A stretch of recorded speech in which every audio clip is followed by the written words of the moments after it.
හරි අපි අද කතා කරන්න යන්නේ හරිම රසවත් මාතෘකාවක් ගැන. ඔන්න අපි මේකට කෙලින්ම යමු. ගණිතයේදී මිනිසුන්ට ඇතිවුණු විවිධ අවශ්‍යතාවයන් නිසාම අලුත් සංඛ්‍යා ಜಾති නිර්මාණය කරන්න සිද්ධ වුණේ කොහොමද කියන එක ඇත්තටම පුදුම සහගත කතාවක්. අද මේ පැහැදිලි කිරීමෙන් අපි බලාපොරොත්තු වෙන්නේ මේ අතිවිශාල සංඛ්‍යා විශ්වයේ ගොඩනැගුණු ආකාරය සහ තාත්වික සංඛ්‍යා පද්ධතිය කොහොමද වර්ගීකරණය වෙන්නේ කියන එකේ හරිව සරලව පියවරෙන් පියවර කතා කරන්නයි. අපි ටිකක් අතීතයට ගියොත් වසර 30000කට විතර කලින් තමයි මිනිස්සු දේවල් ගණන් කරන්න මේ සංඛ්‍යා කියන සංකල්පය මුලින්ම පාවිච්චි කරන්න ගත්තේ. ඊට පස්සේ පුරාණ ඉන්දියාවේදී තමයි 1, 2, 3 වගේ සංඛ්‍යා විශේෂයෙන්ම බිඳුව එහෙමත් නැත්නම් ශූන්‍ය කියන සංකල්පය ලෝකෙට හඳුන්වලා දුන්නේ. ඒක ගණිත ලෝකයේ දැවැන්තම පෙරලියක්. මේ ක්‍රමය වෙලෙන්දන් හරහා යුරෝපය දක්වා පැතිරිලා ගිහින් අද වෙද්දී මුළු ලෝකයම පාවිච්චි කරන විශ්වීය හින්දු අරාබි සංඛ්‍යා පද්ධතිය බවට පත්වලා තියෙනවා. මේ ගණිත විශ්වයේ මුල්ම පියවර තමයි ප්‍රකෘති සංඛ්‍යා. හිතලා බලන්න ඈත අතීතයේ මිනිස්සු ගස්, ගල් නැත්නම් සත්තු ගණන් කරන්න පාවිච්චි කළේ මේ සරල 1, 2, 3 කියන අගයන් නේද? මේවා කිසිම කෙලවරක් නැතුව අනන්තය දක්වාම යනවා. ගණිතයේදී අපි මේවා n කියන ඉංග්‍රීසි අකුරින් සංකේතවත් කරනවා. මේක තමයි අදටත් අපි ගණන් කරන්න ගන්න මූලිකම මෙවලම. නමුත් ටිකක් කල් යද්දී මිනිස්සුන්ට ලොකු ප්‍රශ්නයක් ආවා.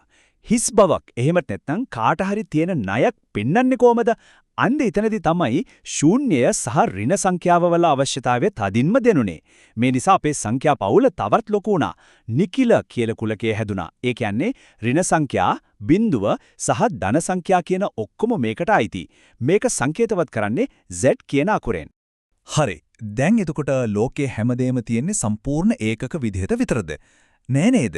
කොටස් වශයෙන් තියෙන දේවල් ඒ කියන්නේ භාග සංඛ්‍යා අපිට ඕන වෙනවා. ඒ නිසා තමයි පරිමේය සංඛ්‍යා කියන පද්ධතිය හඳුන්වා දෙන්නේ. මේ ඕනෑම සංඛ්‍යාවක් හරය සහ ලවය තියෙන භාගයක් විදිහට ලියන්න පුළුවන්.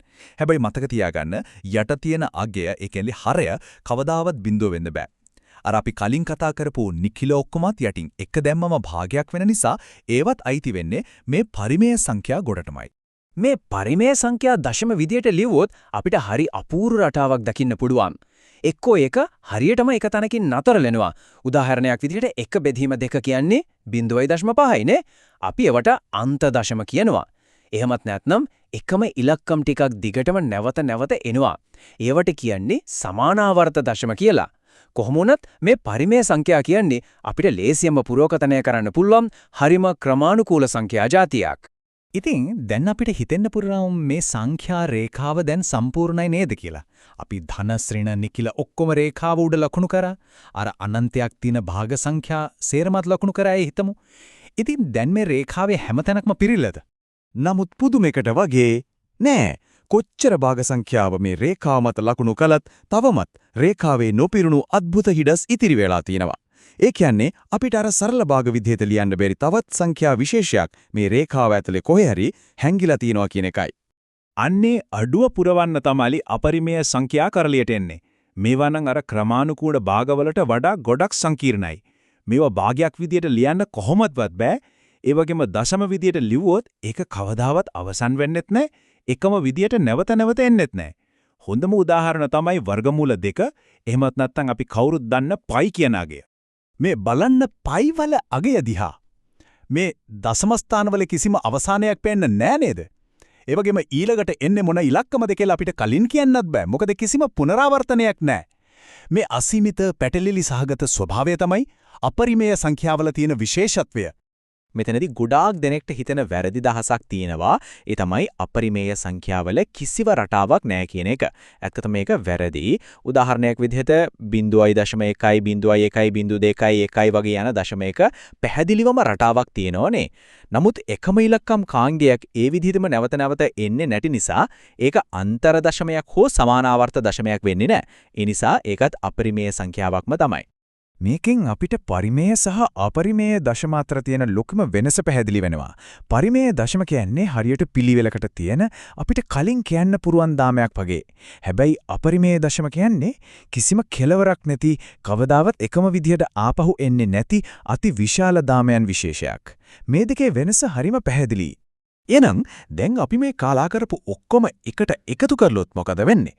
අර පරිමේය සංඛ්‍යා සහ අපරිමේය සංඛ්‍යා කියන දෙවර්ගෙම එකතු කළාම සංඛ්‍යා රේඛාවේ තිබුණු අර පුංචිම හිඩස්සක්වත් ඉතුරු වෙන්නේ නැහැ.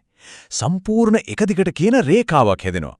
අන්නේ සර්ව සම්පූර්ණ කුලකය තමයි අපි තාත්වික සංඛ්‍යා එම නැත්නම් රියල් නම්බර්ස් කියලා හඳුන්වන්නේ.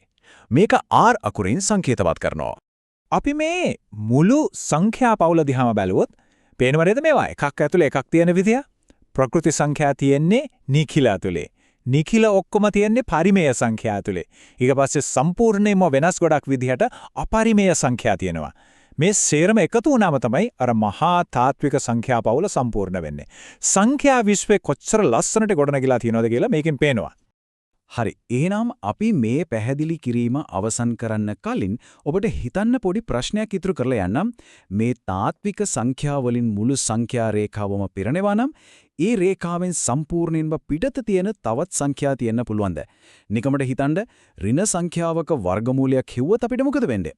ඒ ගැන තවදුරටත් හොයලා බලන කුතුහලයක් ඉතුරු කරමින් අපි අදට සමුගන්නවා.